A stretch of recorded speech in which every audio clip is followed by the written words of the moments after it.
got over 50 ties to hot glue onto a skirt in less than 24 hours. I started getting every tie I could find under $2 at a thrift store, and then Rachel found the skirt that I needed to hot glue all of these ties onto. Of course, you have to wash everything because one time we didn't and Rachel got a literal eye infection. So I laid out all of the ties to see what looked good. Then I thought, oh, let me try making these ties go all the way up like over the shirt, but then Rachel said she didn't like that idea, so then I started the chop.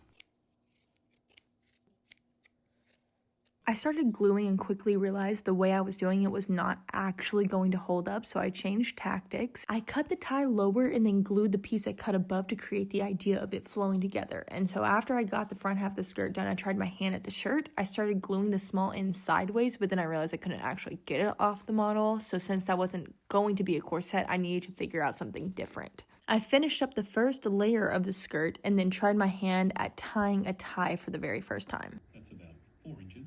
10 centimeters. No, it's not. Like this. Whoa. Did I do it? Here comes the punchline.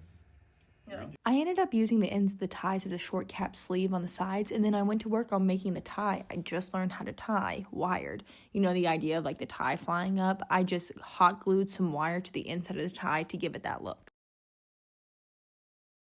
I then thought the skirt needed another layer, so then I added a layer of ties, and it low-key looked like a gladiator skirt, but I liked it. And then to cover up those cuts, I added a long strip over the area to basically hide my work. I added the tie to complete the look, and then on the literal last hot gluing session that I had with the last tie, I ended up burning myself so much that I sat under the water for 45 minutes. Anyway, here is the final look. Enjoy.